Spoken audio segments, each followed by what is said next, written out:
Marriage matching.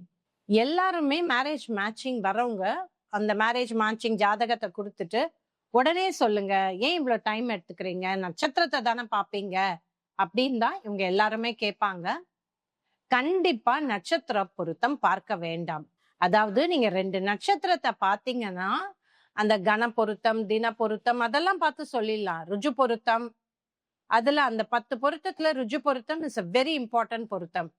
மேற்கொண்டு அதுல சுக்கிரன் செவ்வாய் சேர்ந்திருக்கா, சுக்கிரன் ராகு கேதுவோட சேர்ந்திருக்கா, குழந்தை பிறக்குமா பிறக்காதா, இண்டிவிஜுவல் ஹாரோஸ்கோப்புக்கு 7ஆம் அதிபதி எந்த ஸ்தானத்துல இருக்கு, எவ்வளவு பலம் இருக்கு, மேரேஜ் சர்வைவ் ஆகுமா, இந்த கேள்விக்கு எல்லாமே நட்சத்திர பொருத்தம் சொல்ல முடியாது. காரணம் என்னன்னா, நட்சத்திரத்தை வச்சு அனலைஸ் பண்ணும்போது நீங்க ஃபுல் ஜாதகத்தை அனலைஸ் பண்ண மாட்டீங்க. அப்படி நீங்க பண்ணாத பட்சத்துல அது என்ன ஆகும்னா, நீங்க வெறும் பாவத்திலயோ இல்ல ராசிலயோ இல்ல நேட்டல் சார்ட்ல இருக்கிற நட்சத்திரம் வைக்கும் போது பாவத்துக்கும் ஒரு மேட்சிங் பார்க்கணும். அதுக்கப்புறம் நவாம்சா சார்ட்டை வச்சு ஆணுக்கும் பொண்ணுக்கும் 2 பேரோட நவாம்சாம் சார்ட் வச்சும் மேட்சிங் பார்ப்போம். இதுக்கப்புறம் அவங்களோட நவாம்சா சார்ட்ல கல்யாண வாழ்க்கை எப்படி இருக்குங்கிறதும் நீங்க கண்டிப்பா செக் பண்ண வேண்டியிருக்கும். நான் பார்த்த நிறைய பேருக்கு மெயின் சார்ட் ராசியோ பாவமோ 7ஆம் அதிபதி சூப்பரா இருக்கும், எல்லா ஆங்கிள் செக் பண்ணும்போது சூப்பரா இருக்கும். நவாம்சம் பாத்தீங்கன்னா ரொம்ப மோசமா இருக்கும். அப்போ அந்த கல்யாண வாழ்க்கை ப்ராப்ளமா இருக்கும். சோ கண்டிப்பா நீங்க நவாம்சத்தை செக் பண்ணி தான் ஆகணும். சில டைம்ல நாங்க நவாம்சமும் பொருத்தம் பார்த்துருவோம்.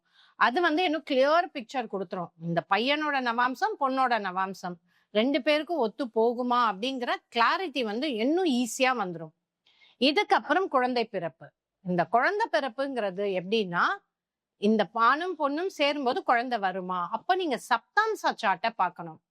டீப்பர் அனாலிசிஸ்ல 2 பேரோட சப்தாம்சா சார்ட்டும் நாங்க செக் பண்ணுவோம். அப்படி இல்லாத போது பையனோட சப்தாம்சா சார்ட் தனியாவும் பொண்ணோட சப்தாம்சா சார்ட் தனியாவுமே நாங்க எடுத்து அனலைஸ் பண்ணுவோம். ஏன்னா நான் பார்த்த என்னோட ப்ராக்டிக்கல் எக்ஸ்பீரியன்ஸ்ல ஒரு ஃபேமிலி ஒரு பொண்ணை பார்த்து கல்யாணம் பண்ணி வச்சுட்டாங்க. அந்த பொண்ணால கன்சீவ் பண்ண முடியல. பிளஸ் டாக்டர்கிட்ட போகும்போது அவளுக்கு ப்ராப்ளம் இருக்கு, கன்செப்ஷன் பண்ண முடியாது அப்படின்னோடனே அவங்க டைவர்ஸே கொடுத்துட்டாங்க. அதனால நாங்க என்ன பண்ணுவோம், முன்கூட்டியே சப்தாம்சத்தையும் செக் பண்ணிடுவோம். சப்தாம்சத்துல கேது, வீனஸ், ராகு, மூன் நிறைய கிரகங்கள் 5, 6, 8, 12 இருக்கு அப்படிங்கும் போதே வார்னிங் கொடுத்துருவோம். கன்செப்ஷன் ப்ராப்ளமா இருக்கு, நீங்க செக் பண்ணிக்கோங்க. இதுக்கப்புறம் தான் ரஜு பொருத்தம். இந்த நவாம்சமும் சரியில்லை, சப்தாம்சமும் சரியில்லைன்னா அங்க மேட்சிங் ஆகல, அவ்வளவுதான்.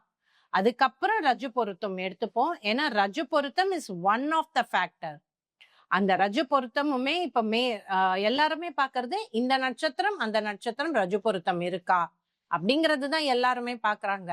லக்னத்துல இருந்து 7ஆம் அதிபதியோட நட்சத்திரத்துல வச்சு ரஜு பொருத்தம் எப்படி இருக்கு, அதே மாதிரி சுக்கிரன் செவ்வாயில இருந்து 7ஆம் அதிபதியோட நட்சத்திரத்தை வச்சு ரஜு பொருத்தம் எப்படி இருக்கு அப்படியும் நம்ம செக் பண்ணலாம். இந்த 3வது ஃபேக்டரா தான் நாங்க ரஜு பொருத்தத்தை எடுத்துப்போம். ஏன்னா ரஜு நல்லா இருந்து இந்த சப்தாம்சமோ நவாம்சமோ ரொம்ப வீக்கா இருந்ததுன்னா மேரேஜ் சர்வைவ் ஆகாது. அப்படி பார்த்த நிறைய கல்யாண அந்த மேட்சிங்கோ ஹாரோஸ்கோப்போ நிறைய பேருக்கு ப்ராப்ளம் ஆனதை நான் பார்த்திருக்கேன். சோ நட்சத்திர பொருத்தம் வச்சு தயவு செய்து மேட்சிங் பார்க்காதீங்க. மெயின் சார்ட் எய்தர் ராசி சார்ட் ஆர் பாவா சார்ட், அந்த மெயின் சார்ட்டை வச்சு மேட்சிங், அடுத்தது நவாம்சம் வச்சு மேட்சிங், அதுக்கப்புறம் சப்தாம்சம் செக்கிங். சப்தாம்சங்கிறது D7 சார்ட், அது குழந்தை பிறக்குமா பிறக்காதா, அதுல ப்ராப்ளம்ஸ் இருக்குமா இருக்காதாங்கிற செக்கிங் தான் நவாம்சா சார்ட். அண்ட் நிறைய பேரோட கல்யாண பிளாக் நவாம்சம் பார்த்தாலே சொல்லிடலாம். அந்த இப்போ ஒரு ஹாரோஸ்கோப் பார்த்தேன், செவ்வாயிலேருந்து 11க்குரியவன் 8ஆம் வீடு, செவ்வாய் கன்னியில இருக்கு, அதுல இருந்து சந்திரன் 8ஆம் வீட்டுல இருக்கு. அது நவாம்சா சார்ட் தான். நான் அந்த அவங்களுடைய பெரியமா எனக்கு ஜாதகம் காமிச்சாங்க. நான் கேட்டேன், ஃப்ரெண்ட்ஸ்னால இந்த பொண்ணுக்கு கல்யாணம் தடைப்பட்டு போதா அப்படின்னு. ஆமா மேம், இது எந்த ஜாதகம் வந்தாலும் ஃப்ரெண்டோட டிஸ்கஸ் பண்ணிட்டு இல்ல வேண்டாம் நான் இந்த மாதிரி பையனை எதிர்பார்க்கலன்னு சொல்றாங்க அப்படின்னு அவங்க சொல்றாங்க. அதனால மேரேஜ் ப்ராசஸ் ரொம்ப டிலே ஆகுது அப்படின்னாங்க. அதனால ஒரு நவாம்சம் வச்சு யார் கல்யாணம் பண்ணி வைக்கணும், எங்க பிளாக்ஸ் இருக்குங்கிறத கிளாரிட்டியா சொல்லலாம். இப்போ மெயின் சார்ட்டும் அஃப்ளிக்டட், நவாம்சமும் அஃப்ளிக்டட் அப்படின்னா நாங்க அந்த ஜாதகத்தை இப்ப பொண்ணு வீட்டுக்காரங்க ஒரு ஜாதகம் கொடுக்குறாங்க பையன்து.